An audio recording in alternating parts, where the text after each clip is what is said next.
بسم اللہ الرحمن الرحیم۔ جیسا کہ آپ احباب کو بخوبی علم ہے، ابھی حال ہی میں شمالی یورپ کے ایک ملک سویڈن کے اندر قرآن کے ایک نسخے کو نظر آتش کیا گیا ہے، جس کی وجہ سے مسلمانوں کے دل اضطراب ہیں۔ اور عزیزان گرامی، سب سے پہلی بات تو یہ یاد رکھیں کہ جب کوئی انسان اپنے دلائل سے، اپنی باتوں سے کسی دوسرے انسان کی بات کا رد نہ کر سکے، یا پھر اپنے اصولوں کے مطابق کسی دوسرے انسان کا راستہ نہ روک سکے، تو اس وقت پھر وہ انسان ضد بازی کرتا ہے، وہ جاہلانہ انداز اپناتا ہے، اس طرح کے طریقے اپناتا ہے۔ تو ایسا ہی ہوا سویڈن کے اندر بھی کہ انہوں نے گزشتہ بہت سارے ایسے ممالک ہیں جس کے اندر صحابہ قرآن کے حوالہ سے گستاخیاں کی گئیں، پھر ناموس صحابہ کے بارے میں گستاخی کی گئی، پھر قرآن مجید کے اس نسخے کو نظر آتش کیا گیا۔ تو اس کے اندر ہمیں کیا عمل کرنا چاہیے کہ بھائی سویڈن کے اندر قرآن مجید کو تو جلایا گیا ہے، لیکن ہمیں مسلمان ہونے کے ناطے ہمیں کیا عمل کرنا چاہیے؟ یعنی ہمارے ہاں کیا ہوتا ہے کہ جب بھی کوئی عالمی سطح پر کوئی گستاخی کرتا ہے، چاہے وہ صحابہ قرآن کے بارے میں ہو، چاہے وہ ناموس صحابہ کے بارے میں ہو، چاہے وہ قرآن مجید کے بارے میں ہو، تو ہمارے ہاں کیا ہوتا ہے کہ ہمارے ہاں سوشل میڈیا جتنے بھی ریسورسز ہیں، سب کے اوپر ہم تحریری یعنی لکھ کر جو ہے وہ ہم مذمت کرتے ہیں،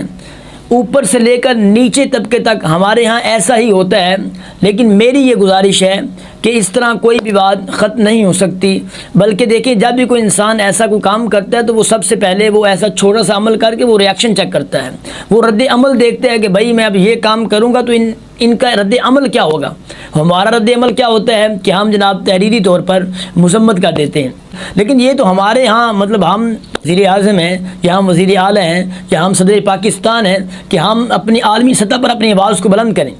لیکن یہ تو ہم لوگ مذمت کرتے ہیں۔ لیکن ہماری حکومت کو یہ چاہیے ہمارے عالمی سطح پر اقوام متحدہ میں، وہ جنرل اسمبلی میں، سلامتی کونسل یعنی حقوق انسانی کے اداروں میں اپنی آواز کو بلند کریں کہ بھائی ہم ہر چیز کو برداشت کر سکتے ہیں، ہر بات کو برداشت کر سکتے ہیں، لیکن ہم صحابہ قرآن کے بارے میں کوئی ایسی بات گوارا نہیں کر سکتے کہ جو بات جناب ہمارے دل کو ناگوار گزرے۔ ہم قرآن مجید کے بارے میں ایسی بات برداشت نہیں کر سکتے، ہم ناموس صحابہ کے بارے میں ایسی بات نہیں برداشت کر سکتے۔ جب ہمارے عالمی سطح پر جب ہماری حکومت یہ بات ان تک پہنچائے گی، جب ہماری حکومت اپنی آواز کو بلند کرے گی، تو پھر عزیزان گرامی یہ بات، یہ عمل ختم ہو سکتا ہے، یہ عمل کم ہو سکتا ہے۔ اور دوسرا ہاں ہمیں یہ عمل کرنا چاہیے کہ ہم قرآن کی تعظیم کو فروغ دیں، یعنی ہم قرآن اپنی اولاد کو بتلائیں کہ بھائی قرآن کی عزت و شان یہ ہے کہ قرآن ایسی کتاب ہے کہ ہم قرآن کو وضو کے بغیر چھو نہیں سکتے۔ لیکن ہمارے ہاں یہ سب اپنی اولاد کو نہیں بتلایا جاتا۔ ہمارے ہاں کیا ہوتا ہے کہ ہمارے ہاں قرآن مجید کو الماریوں کی زینت بنا کے رکھا جاتا ہے، سال ہر سال گزر جاتے ہیں لیکن ہم قرآن کی تلاوت نہیں کرتے، قرآن کو اٹھا کر اس کی زیارت نہیں کرتے، قرآن کے غلاف کو صاف تک نہیں کرتے، یہاں تک اتنی مٹی نہ پڑ جاتی ہے کہ قرآن کے غلاف بھی گندا ہو جاتا ہے۔ ہمارے ہاں تو ایسا ہوتا ہے۔ اور دوسری جو سب سے بڑی بات ہے، ہمارے ہاں یہ رواج ہے، ہمارے ہاں یہ کسٹم چلا جا رہا ہے کہ جب ہمارے ہاں کوئی شادی بیاہ ہوتے ہیں تو ہمارے ہاں جب بیٹی کو رخصت کیا جاتا ہے تو اس کے سر کے اوپر قرآن پاک کو رکھا جاتا ہے۔ مطلب جب کوئی بھی انسان کہہ دیتا ہے کہ جناب وہ قرآن پاک لائیں اور بیٹی کے سر کے اوپر جناب جب تک وہ باہر تک نہ نکل جائیں گھر سے تو اس کے سر پر آپ